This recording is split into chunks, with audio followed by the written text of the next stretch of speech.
It was like it was over in an instant. We heard everything get quiet, so then we were like, hey, something's up. So my dad called my brother downstairs, and we were all downstairs, and we looked out, and we just saw it spinning. We get out on the deck, we look up, and we see the spin. And when we saw the spin, I yelled, get in the bathroom as fast as we can. On one side of the road, there's nothing. And on the other side of the road, it's perfect.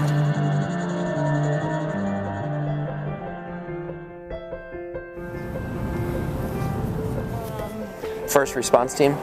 First response team, and there's nobody down in the lower loft, but they're bringing in equipment for Ringgold.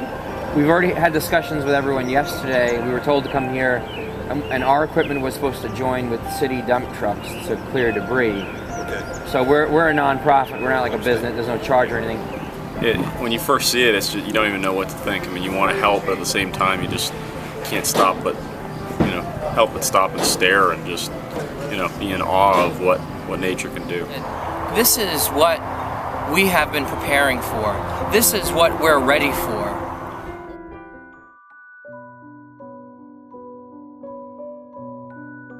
So can I go straight? Ship and at the other end.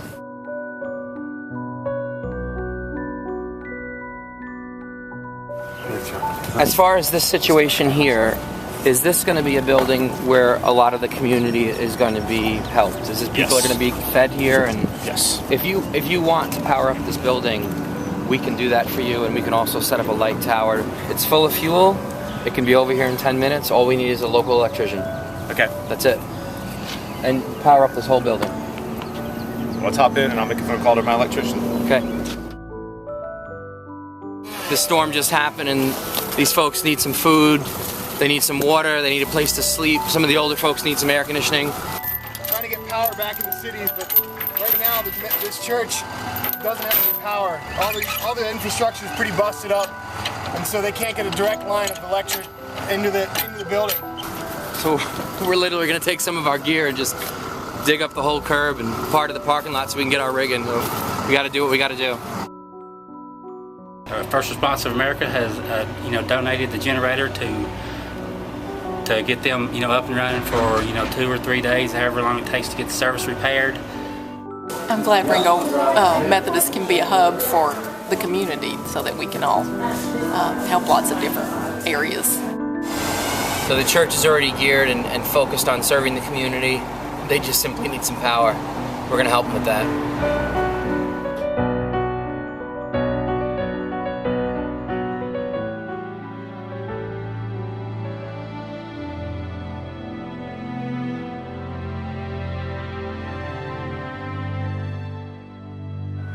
Hey Mark, you just need to make sure they got clearance to get in. If you already verified clearance for First Response to come in.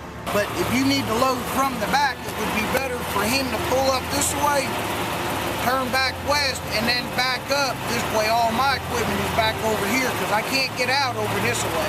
I got to go down and then up. We didn't have that graph, or this would have probably took us a week to do what you guys done in probably the last 30 minutes.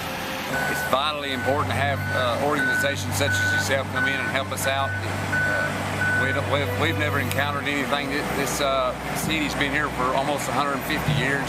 This is the worst disaster that this area has ever seen. Us being a small community, it wouldn't be cost effective for us to have something of this magnitude. We usually run a brush crew probably 2 times a week. So we're just finishing up today. This is my last truck here. We've been loading debris all day. I've loaded dozens of trucks I can't even count anymore. Once we get done here, we got to go over to a graveyard and finish cleaning the entranceway up, and then apparently we might be digging graves, so wouldn't be my first time doing this.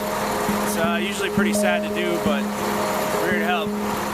I can pinpoint the moment you closed your eyes and That I just don't understand. It took out the entire house and the car still standing. If he'd been in the car, he'd been safe. But they found him in the front of the yard. There are no words. Sometimes there just are no words in grief. Will you be? When are you gonna put him in the cemetery? And we didn't know. So I was trying to get word to the city and asking them to please put it on their docket when they're meeting and stuff. And the next thing I hear is that you guys are in town and that they allowed you to go into the cemetery. So basically, that to me is the biggest gift you've given me. You've made it possible for us to get in there and bury my father with my mother. And that would make him happy. It makes us incredibly happy. And then your generosity extended again, and you came out here to all this rubble, and you've helped clean it up so that it's safe if anybody does come out here. I can't tell you how much that means to me and my family, to not have to worry about this and to know that tomorrow I can bury my father. I could not bury my father tomorrow if it was not for you and your team.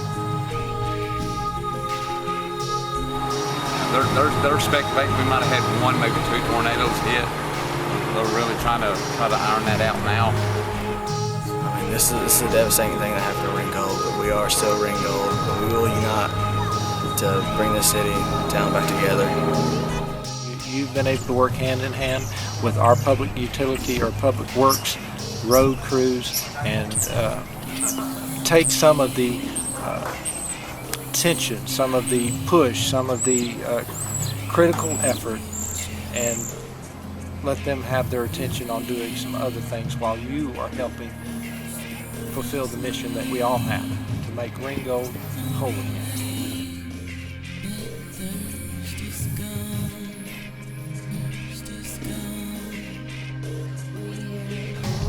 Because of you, we are able to help thousands of people all over this country. Thank you.